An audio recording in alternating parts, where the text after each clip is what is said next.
TMC विधायक की धमकी, हुमायूं कबीर ने हिंदुओं को दी चुनौती, बस 2 घंटे का मांगा समय, ममता के बंगाल में मचा हड़कंप। नमस्कार, आप देख रहे हैं कैपिटल टीवी उत्तर प्रदेश की स्पेशल स्टोरी और मैं हूं आपके साथ रोहित कुमार। जनसंख्या की दृष्टि से भारत एक हिंदू बहुल देश है। भारत की लगभग 80% जनता हिंदू धर्म को मानने वाली है, लेकिन भारत के कुछ राज्यों की ओर नजर घुमाते हैं तो ये ग्राफ एकदम से बदल जाता है। भारत का पश्चिम बंगाल भी उन्हीं राज्यों में से एक है। यहाँ की जनसंख्या डेमोग्राफी इतनी तेजी से बदली है जैसे पूरे बंगाल की हावो हवा ही बदल गई हो। लेकिन ध्यान रहे, जनसंख्या बदलने के साथ साथ एक और भी चीज बदलती है, वो है सत्ता। बंगाल में मौजूदा सरकार ममता बनर्जी यानी कि टीएमसी पार्टी की है, जो शुरुआत से ही मुस्लिम परस्त नजर आती है और इसका असर भी बंगाल में साफ तौर पर देखने को मिला है। शोभा यात्राओं पर पथराव, दुर्गा पूजा विसर्जन पर रोक, हिंदुओं के साथ मारपीट और कई ऐसे अनगिनत घटनाएं। लेकिन हैरानी की बात यह है कि आखिर इन्हें इतनी ताकत मिलती कहां से है?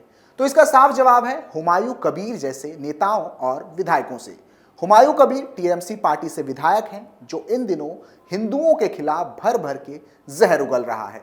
लोकसभा चुनाव 2024 के तीसरे चरण के लिए मतदान की तैयारियों के बीच पश्चिम बंगाल के टीएमसी विधायक हुमायूं कबीर ने हिंदुओं को धमकी दी है।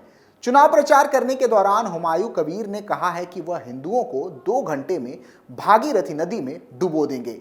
हुमायूं कबीर भरतपुर विधानसभा सीट से मौजूदा विधायक है, जो लगातार पार्टी के उम्मीदवारों के प्रचार में लगे हुए हैं। फिलहाल एक और जनसभा को संबोधित करते हुए उन्होंने यह विवादित टिप्पणी की, जिसका वीडियो अब सोशल मीडिया पर जमकर वायरल हो रहा है। কত ধানে কত চাল হয় 2 ঘন্টার মধ্যে তোমাদেরকে যদি ভাগীরথীর গঙ্গায় না ফেলতে পারি, রাজনীতি থেকে সরে যাব, শক্তিপুর এলাকায় বসবাস করা বন্ধ করে দেবো। এটা তোমরা হাতির পাঁচ পা দেখেছো, কিন্তু যদি ভেবে থাকো যে 30% লোক মুর্শিদাবাদ জেলায় আর আমরা 70%, এখানে কামনগরে তোমরা বেশি আছো বলে কাজীপাড়ার মসজিদ ভাঙবে আর বাকি এলাকার মুসলমান ভাইরা হাত গুটিয়ে বসে থাকবে, এটা কোনোদিন হবে না।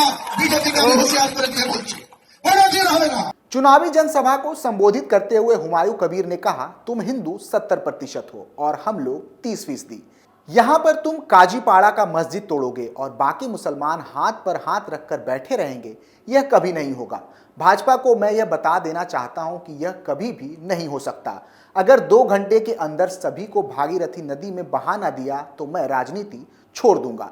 इतना ही नहीं, पश्चिम बंगाल की सत्ताधारी पार्टी टीएमसी ने लोकसभा चुनाव के लिए क्रिकेटर यूसुफ पठान को बहरामपुर से अपना उम्मीदवार बनाया है, जिसको लेकर भी हुमायूं कबीर ने विरोध किया था।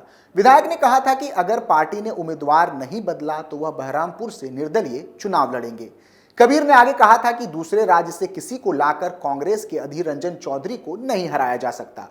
मुर्शिदाबाद जिला मुस्लिम बहुल है। यहाँ की कुल जनसंख्या में लगभग 75% मुस्लिम आबादी है। यहाँ की अधिकांश आबादी बीड़ी बनाने के व्यवसाय से जुड़ी हुई है। मुर्शिदाबाद कभी बंगाल की राजधानी भी हुआ करती थी। यहाँ का हजारीद्वार महल इसके गौरवशाली अतीत का आईना है। फिर भी अधिकांश लोग गरीबी में जीने को मजबूर हैं। इस पूरे बयान के बाद बीजेपी हमलावर नजर आ रही है। बीजेपी आईटी सेल के प्रमुख अमित मालवीय ने बंगाल सरकार पर जमकर हमला बोला है। शक्तिपुर में बूथ कार्यकर्ता सम्मेलन में कबीर की टिप्पणी पर उन्होंने सोशल मीडिया साइट एक्स पर लिखा, मुर्शिदाबाद में हिंदू अल्पसंख्यक हैं, सिर्फ 28%। अब यह उनके साथ किया जा रहा है। कल्पना कीजिए, अगर हिंदू बंगाल के बाकी हिस्सों में अल्पसंख्यक हो जाएं तो क्या होगा। उन्होंने आगे कहा कि पश्चिम बंगाल में तुष्टीकरण की राजनीति नए निचले स्तर पर पहुंच गई है। ममता बनर्जी को इसके लिए धन्यवाद देता हूं। बंगाल में हिंदू अब 2ym दर्जे के नागरिक हैं। क्या वह इस विधायक को पार्टी से बाहर निकालने की हिम्मत करेंगी? क्या वे बुद्धिजीवी जो नियमित रूप से हिंदुओं के खिलाफ जहर फैलाते हैं, एक शब्द भी बोलने का साहस कर पाएंगे? बता दें कि यह कोई पहली बार नहीं है जब किसी टीएमसी नेता ने हिंदू भावनाओं को आहत किया है। बीते वर्ष सबने देखा कि कैसे टीएमसी नेता महुआ मोइत्रा ने देवी काली का अपमान किया था। देवी काली पर उनके विवादित बयान को लेकर भाजपा शासित मध्य प्रदेश में महुआ मोइत्रा के खिलाफ एफआईआर भी दर्ज की गई थी। मुख्यमंत्री शिवराज सिंह चौहान ने एक बयान में कहा, मोइत्रा के बयान से हिंदुओं की धार्मिक भावनाएं आहत हुई हैं। हम किसी भी कीमत पर किसी भी हिंदू देवी देवताओं का अपमान बर्दाश्त नहीं करेंगे। बंगाल भाजपा नेतृत्व ने देवी काली पर अपनी विवादास्पद टिप्पणी के कथित तौर पर हिंदुओं की धार्मिक भावनाओं को आहत करने के लिए महुआ की गिरफ्तारी की भी मांग की थी। पार्टी ने कहा था कि अगर 10 दिनों में उनके खिलाफ कोई कार्रवाई नहीं की गई तो वह पुलिस की निष्क्रियता का आरोप लगाते हुए अदालत का रुख करेगी। इतना ही नहीं, इसकी महिला शाखा ने भी उनकी गिरफ्तारी की मांग करते हुए शहर के बोबा बाजार पुलिस स्टेशन में एक प्रतिनिधि मंडल प्रस्तुत किया था। क्या था मोइत्रा का विवादित बयान? मोइत्रा ने अपनी टिप्पणी में कहा था कि मुझे एक व्यक्ति के रूप में देवी काली को मांस खाने और शराब स्वीकार करने वाली देवी के रूप में कल्पना करने का पूरा अधिकार है, क्योंकि प्रत्येक व्यक्ति को अपने तरीके से भगवान और देवी की पूजा करने का अधिकार होता है।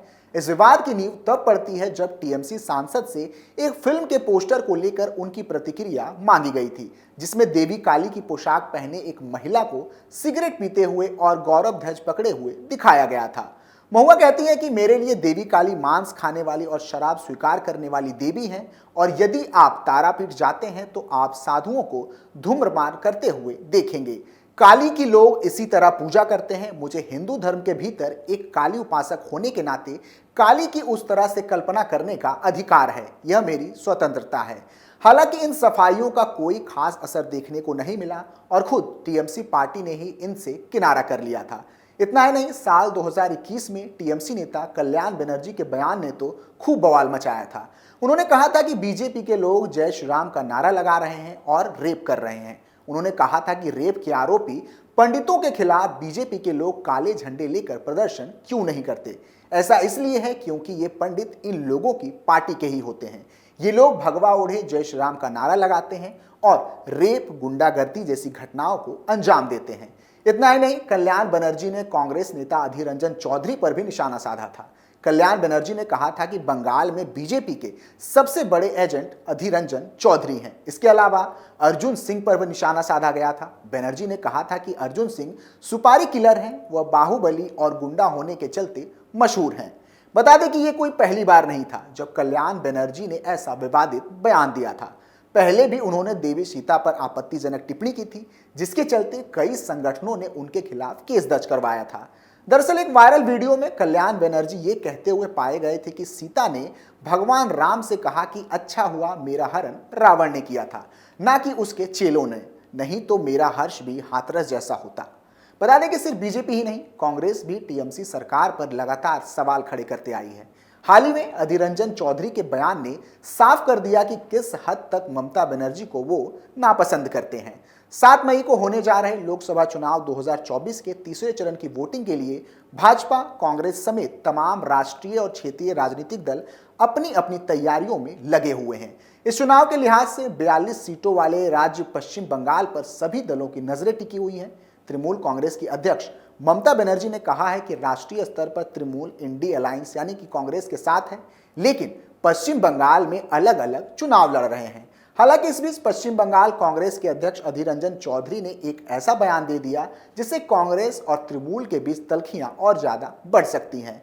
तृणमूल ने कांग्रेस नेता अधीर रंजन चौधरी का एक वीडियो शेयर किया है। इस वीडियो में अधीर रंजन लोगों से कह रहे हैं कि टीएमसी को वोट देने से बेहतर है कि वो बीजेपी को वोट दें।